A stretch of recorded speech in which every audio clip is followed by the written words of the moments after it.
नमस्कार, मी मेनका वाघ. पुस्तक श्यामची आई, लेखक साने गुरुजी. रात्र 21वी. दूरवांची आजी. आमच्या घरी आमची एक दूरची आजी राहत असे. तिचे नाव द्वारका काकू. माझे वडील वेगळे झाले तेव्हा ती वडिलांकडे राहावयास आली. तिचे शेतभात होते, त्याची व्यवस्था वडील बघत. वडिलांवर तिचा लोभ होता म्हणून ती वडिलांकडे राहत असे. या आजीचे नाव आम्ही दूरवांची आजी असे पाडले होते. चातुर्मास्यात बायका देवाला दूर्वांची लाखोली वाहतात. कोणी पारिजातकाची लाखफुली वाहतात, कोणी बटमोगऱ्याची लाखोली वाहतात. असे चालते. जिला दूर्वांची लाखोली वाहण्याची इच्छा असते ती इतर बायकांना दूर्वा तोडावयास बोलावते व त्यांच्या मदतीने लाखोली पुरी करते. आमची आजी या कामासाठी नेहमी तयार असे. तुका म्हणे व्हावे सत्यधर्मास सहाय्य. चांगल्या कामाला नेहमी मदत करावी. चांगल्या कामात कोणाला निरुत्साह करणे म्हणजे मोठे पाप आहे. घातलिया भय नरका जाणे. हे काम होणार नाही, तुला त्रास पडेल अशी भीती जो घालतो तो नरकास जातो. सत्कर्म सिद्धीस जावे म्हणून सर्वांनी झटावे. आमची आजी कोणाही बाईसाठी दूर्वा खुडायच्या असोत तेथे हजर. आम्हास जर कोणी विचारले आजी कोठे आहे तर आम्ही सांगावे गेली दूर्वांना. असे करता करता त्या आजीचे नावच मुळी दूर्वांची आजी असे पडले. आम्ही मोठे झाल्यावरही तिला दूर्वांची आजी असे म्हणत असू. दूर्वांच्या आजीमध्ये अनेक गुण होते. उन्हाळ्यामध्ये जर पाणी आटले तर खोल विहिरीत उतरून ती तपेल्याने पाणी घागरीत भरी व आई वर ओढून घेई. रात्रीची ती शेतावर एकटी राखण करी. एकदा तिने चोर पकडले होते. तिला भीती ही वस्तूच माहिती नव्हती. तिला अंगारा मंतरता येत असे. मुले आजारी पडली, गुरे एकदम दूध देईनाशी झाली तर आजीकडे अंगारा घ्यावयाची. अंगारा जपत असता तिला जर सारख्या जांभया आल्या तर ती दुष्ट फार वाईट पडली असे ती म्हणे. गुरांच्या अंगाऱ्याबरोबरच पेंडीचा तुकडा आणीत. तो मंतरलेला पेंडीचा तुकडा म्हशीस व गाईस खावयास द्यावयाचा. दूर्वांच्या आजीस दुखत असलेल्या भागास तेल चांगले लावता येत असे. कोणाचे पाय वळत असले, पोट दुखत असले, पाठीत कळा येत असल्या तर दूर्वांच्या आजीस तेल लावावयास बोलावणे यावयाचे. तिने चोळले की गुण यावयाचा. तिच्या हातात जणू धन्वंतरी होता. माझे डोळे बिघडले होते तेव्हा माझ्या तळपायास रोज गाईचे दूध ती चोळीत असे व भराभर ते जिरवीत असे. दूर्वांच्या आजीजवळ सर्व प्रकारे बियाणे असावयाचे. तिच्याजवळ एक मोठे नळकांडे होते. त्यात भेंडी, पडवळ, सहस्त्रफळी, दोडका, चिबूड, काकडी, कारली इत्यादी सर्व प्रकारचे बी असावयाचे. सोंगट्यांनी किंवा कवड्यांनी खेळण्यात ती पटाईत होती. कवड्यांच्या खेळासाठी खडूने नाटसुद्धा ती जमिनीवर किती आखल्यासारखे काढी. रेषा सरळ असावयाच्या. मंगळागौर वगैरे असली म्हणजे दूर्वांची आजी येथे असावयाची. मुलामुलींना नाना प्रकारचे खेळ खेळावयास ती लावावयाची. आगीन पासोड्याचा खेळ तिच्या आवडीचा. या खेळात मुले पांघरुणात लपवावयाची असतात व दुसऱ्या बाजूकडच्या माणसाने येऊन कोण कोण लपविलेली आहेत त्यांची नावे सांगावयाची. आजी आम्हाला लपवावयाची. लपणारा मुलगा किंवा मुलगी अंगाने मोठी असल्यास ती सांगावयाची, जरा लहान हो, अंग चोरून घे. लपणारा लहान असला तर त्याला ती सांगे, जरा मोठा हो.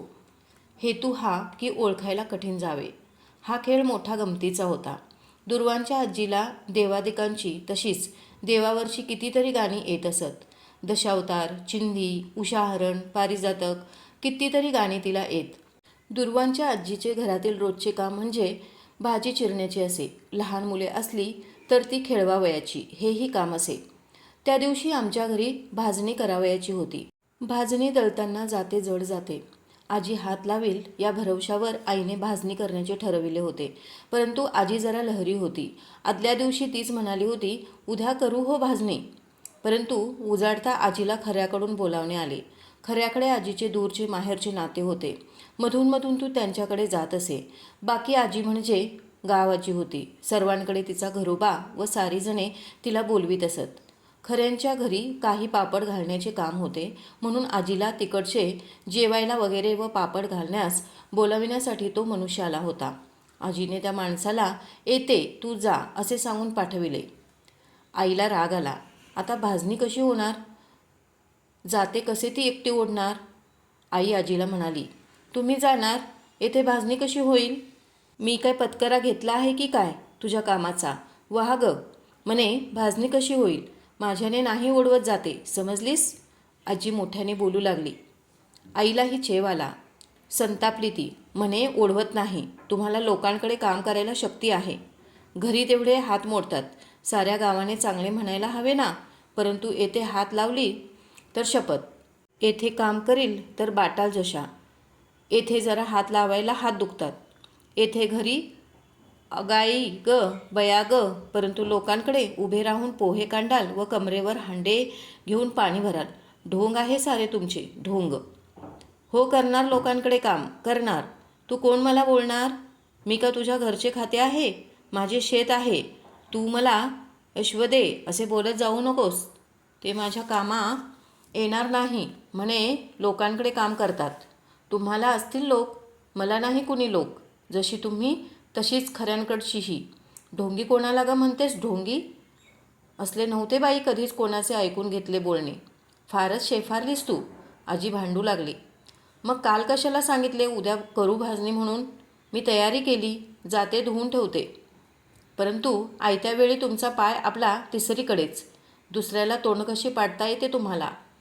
आम्ही मेले मरमर करावे तर तुम्ही जरा हातही लावू नये का? आई म्हणाली. मी का हात लावित नाही? शर्त आहे बाई तुझ्या बोलण्याची. नाही जात खाऱ्यांकडे. हो, तुझ्या डोळ्यात खुपत असेल तर नाही जात. जगाने चांगले म्हणावे म्हणून मी हापापले होय? बाई तू चांगले म्हण.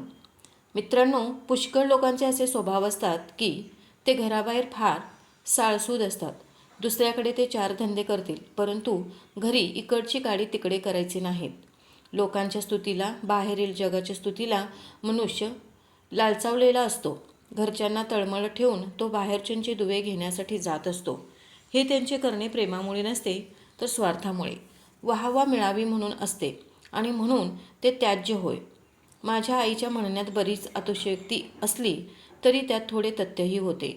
आई व आजी यांची भांडणे अशी नेहमी होत असत. ते काही नवीन नव्हते, परंतु त्यांचे भांडण फार वेळ टिकत नसे.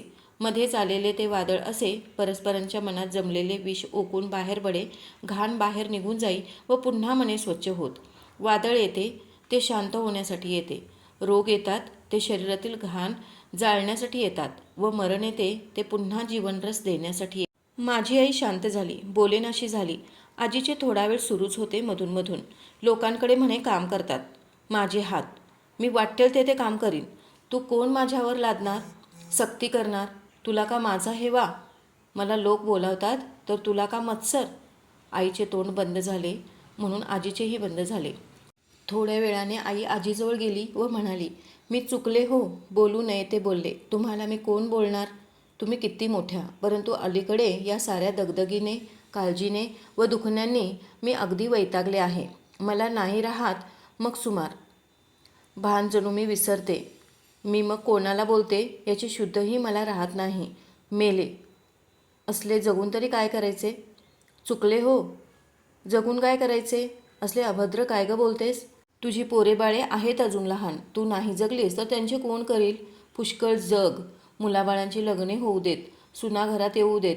वेडे विंद्रे नको बाई मनात आणू. अगं तू बोललीस म्हणजे मलाही जोर येतो. मागाहून वाईट वाटते. आजी म्हणाली, तुम्ही जा खाऱ्यांकडे. येते म्हणून कळविले आहेत तुम्ही, तर जा. भाजणी उद्या होईल. तसेच जाते धुतलेले ठेवते म्हणजे झाले. वरती दुसरे काही दळले नाही की झाले. तुम्हाला आज चहा देते करून, म्हणजे दम नाही लागणार. आज गारवा आहे बाहेर फार. आई गोड बोलली. अलीकडे घरात चहाची पूड असे. कधी कोणी आजारी असले, कोणाला दमा लागला तर आई चहा करून देई. आईने दुर्वांच्या आजीला तिचे रामपात्र भरून चहा दिला. आजीचा राग गेला. आजी खऱ्यांकडे जावयास निघाली व जाताना म्हणाली, जाते ग यशवदे, रागावू बिगावू नकोस हो, मनात धरू नकोस. तुम्हीच नका धरू मनात, म्हणजे झाले. कशा झाल्यात तरी तुम्ही वयाने मोठ्या. मी तुमच्या सुनेसारखी, लेकीसारखी. माझे बोलणे पोटात घालीत जा. आई म्हणाली. आजी गेली व आई घरकाम करू लागली. मित्रांनो, माझी आई म्हणजे निर्दोष नव्हती. दोष कोणात नाहीत, चुका कोण करीत नाहीत. निर्दोष फक्त एक परमेश्वर. बाकी सर्वांना चुकीची भूषणेच अंगावर घालून त्या जगन्माऊलीसमोर जावयाचे आहे. चुका हे मानवाचे भूषण व क्षमा हे देवाचे भूषण. माझी आई चुका करी पण सावरून घेई. चुका करण्यातच ती ऐट मिरवीत नसे. या रात्रीमध्ये श्यामची आई व दुर्वांची आजी आपल्याला अशी शिकवण देतात की माफी मागणे आणि माफी देणे या दोन्ही गोष्टींमध्ये कमीपणा कोठेच नाही. जो माफी मागतो तो जेव्हा स्वतःची चूक कबूल करून माफी मागतो तेव्हा तो आपोआप मोठा होत असतो आणि माफी देणारा जेव्हा माफ करतो त्यावेळी तोही मोठा होतो. तर माफी मागणं आणि माफ करणं याहून मोठेपणा कोणताच नाही. धन्यवाद.